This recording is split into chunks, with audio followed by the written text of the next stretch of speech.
नमस्कार, मैं हूँ मिली और हम कृष्ण को समझने की कोशिश कर रहे थे। आपको जिस तरह से मैं बताती जा रही हूँ कृष्ण के बारे में, वैसे वैसे कहीं ना कहीं मैं भी समझती जा रही हूँ कि कृष्ण क्या है ओरिजिनली। चलिए तो आज का ये टॉपिक शुरू करते हैं कि कृष्ण पूर्ण है या शून्य है और कैसे जाने कृष्ण को।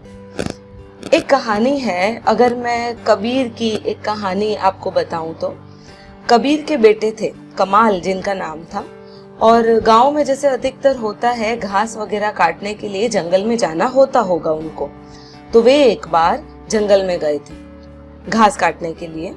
सुबह से गए, शाम हो गई, अभी तक नहीं आए। घर के जो दूसरे लोग थे वे चिंतित हुए। अधिकतर ये जो कबीर हैं उनका स्वभाव नहीं होता था चिंता करने का, पर घर में जो दूसरे होते हैं उनको थोड़ी चिंता हुई कि भाई वो अभी तक नहीं आया कमाल, देखो जरा। जबरदस्ती कबीर को बाहर भेजा गया, गांव के लोगों को इकट्ठा किया, क्योंकि आखिर में जंगल में जाना था। अब वे गए जंगल में, ढूंढ रहे जो जगह थी पर्टिकुलर जहाँ पे घास काटा जा रहा था, वहां जाके देखें तो जो कमाल है वो घास के साथ नाच रहे थे। सबने उन्हें झंझोड़ा कि तुम क्या कर रहे हो, कहाँ है घास कटा हुआ। कमाल ने कहा, अरे हाँ, मैं तो घास काटने आया था, मुझे तो पता ही नहीं चला। सुबह मैं आया यहाँ पर, बहुत ठंडी ठंडी हवा चल रही थी, और ये जो प्रकृति है पूरी मेरे आसपास की, जहाँ पे पेड़ है, पौधे हैं, फूल, पत्तियां और ये घास, ये हवा की लहरों के साथ नाच रहे थे। मैं भूल गया कि मैं कमाल हूँ, ये तो आप आए तो मुझे याद आया, बाकी मैं भी घास बन गया था इनके साथ और मैं भी नाच रहा था। आधे से ज्यादा लोग तो कुछ समझे नहीं, और जो लोग समझे उन्होंने कमाल को पागल समझा।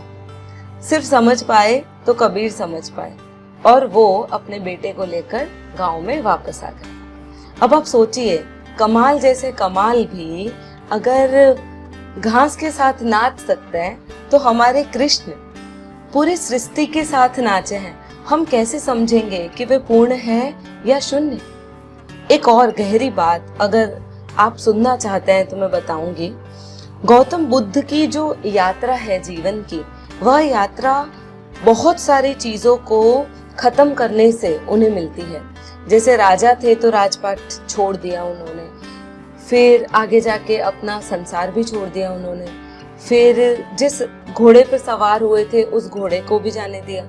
उसके बाद वे अपने अंदर ही अंदर उस आत्म तत्व को खोजने की कोशिश करते रहे। मतलब कोई भी व्यक्ति अगर बुद्ध के पास जाएगा तो वो देख पाएगा कि मेरे अंदर जो है, मतलब घृणा है, तो उनमें उस घृणा का अभाव है।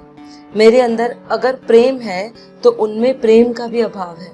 मेरे अंदर करुणा है तो उनमें करुणा का भी अभाव है।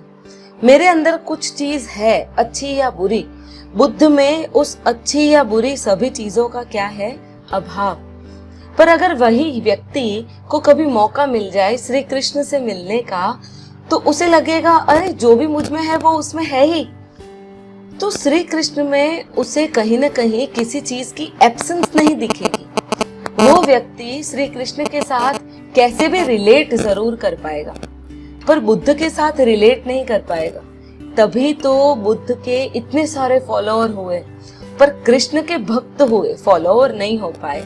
क्योंकि कृष्ण को जिसने भी समझा उसने अपनी दृष्टि से समझा। राधा ने एक प्रेमी के स्वरूप में समझा, मीरा ने पति के स्वरूप में समझा, आप और मैं भगवान के स्वरूप में समझते हैं, अर्जुन ने मित्र के स्वरूप में समझा। अगर हम उसके फैमिली मेंबर्स की बात करें तो किसी ने बेटे, किसी ने भाई, किसी ने पति, किसी ने पिता, किसी ने दादा के स्वरूप में उन्हें समझा, किसी ने योद्धा के स्वरूप में समझा। मतलब यहाँ पर ऐसे जीवन का कोई भी मुझे ऐसा पहलू नहीं लगता जहाँ पे कृष्ण ना हो। तो मेरी दृष्टि से वे पूर्ण माने जाएंगे, पूर्ण अवतार शायद इसीलिए कहा जाता है। पर अगर आप कहीं न कहीं देखेंगे तो उनमें कंप्लीट एम्प्टीनेस जरूर थी, जिसे हम कहते हैं शून्यता। एक तरह से देखा जाए तो आप देखिए, उनमें किसी तरह का कोई राग नहीं है, पर फिर भी ये व्यक्ति प्रेम जरूर करता है। इनमें किसी तरह का लोभ नहीं है, पर इन्हें जुआ खेलते हुए बताया है। इनमें किसी को लेकर कोई क्रोध, कोई घृणा नहीं है। फिर भी ये सुदर्शन चक्र चलाते हैं और युद्ध भी करते हैं। इसलिए इनके शून्यता को समझना बहुत ज्यादा डिफिकल्ट है। हम अगर कहें कि श्री कृष्ण शून्य थे तो हम नहीं कह पाएंगे। अरे आप ये तो देखिए, कहीं ना कहीं जब कोई व्यक्ति उस शून्यता की, या हम कहें उस मोक्ष की बात करता है, तो हमें लगता है क्या सही में कृष्ण जिस ज्ञान योग, जिस सांख्य योग की बात करते हैं, क्या उन्होंने उस चीज को आत्मसात किया था? बुद्ध और महावीर का व्यक्तित्व अगर हम कंपेयर करें तो उन्होंने जीवन के अंतिम पड़ावों पर अपने उस अहंकार को भी छोड़ा जिसे कहा जाता है मैं, जिसे वे निर्वाण कहते हैं, और उस निर्वाण को छोड़ने के बाद वे आगे निकल जाते हैं। फिर आगे निकलकर वो इस विराट में समा जाता है। जबकि श्री कृष्ण अपने जीवन के पहले ही क्षण से इस विराट का एक हिस्सा रहे हैं।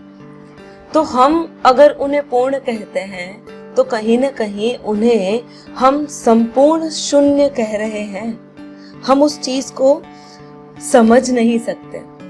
हमारे बच्चे से प्रेम करते हैं, पति से प्रेम करते हैं, हमारे जो मित्रगण हैं हम उनसे प्रेम करते हैं, पर अगर कृष्ण की बात आती है तो वे प्रेम बन जाते हैं। वे प्रेम करते नहीं हैं, वे प्रेम बन जाते हैं। जैसे नदी सागर में मिलकर सागर बन जाती है, नदी का खुद का कोई अस्तित्व नहीं रहता, बिल्कुल वैसे कृष्ण जो है वे प्रेम बन जाते हैं, वे प्रेम हो जाते हैं। अगर हम युद्ध की बात करें तो युद्ध लोग करते हैं, पर कृष्ण युद्ध बन जाते हैं। अगर हम योग की बात करें तो हम योग करेंगे, हम प्राणायाम करेंगे, हम ध्यान करेंगे, पर कृष्ण जो भी करेंगे वह ध्यान हो जाएगा।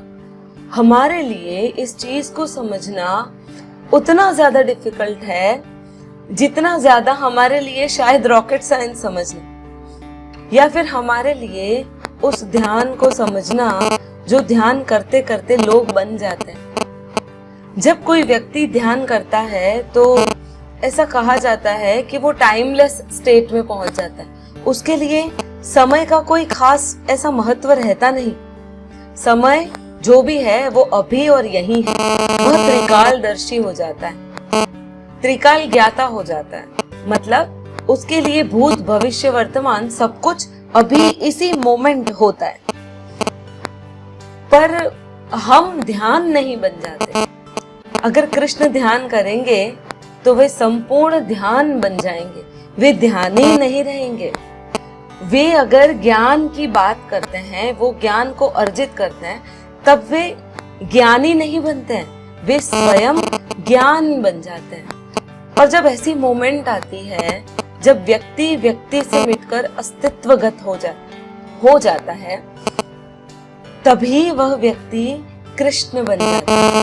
तभी वह व्यक्ति, वह जो शक्ति है वो शिव से मिल जाती है। मेरे लिए इससे अच्छा एग्जाम्पल नहीं है। लोग ने बहुत बातें की है कि हम कुंडलिनी जागृत कर लेंगे और हमारी जो शक्ति है वो शिव से मिल जाएगी। ओरिजिनली यही है। ये जो इतना ज्यादा नृत्य हमें दिखता है ना प्रकृति में, ये सारी की सारी प्रकृति शिव बन जाती है। और शिव का सीधा सीधा मतलब शून्यता होता है, शून्य बन जाता है। और कृष्ण जिस पल से जिए उस पल से वह कंप्लीट जीवंतता बन गए, एक सक्रिय जीवंतता।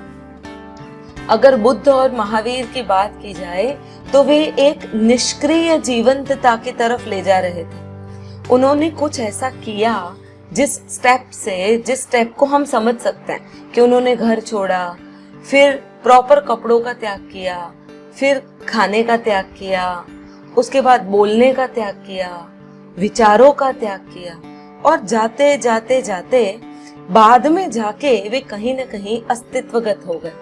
किसी ने बुद्ध से पूछा था जब उनका अंत समय था कि आप बाद में क्या होगे, तब बुद्ध ने बोला मैं कुछ भी नहीं होऊंगा, अर्थात मैं सब कुछ एक साथ बन जाऊंगा।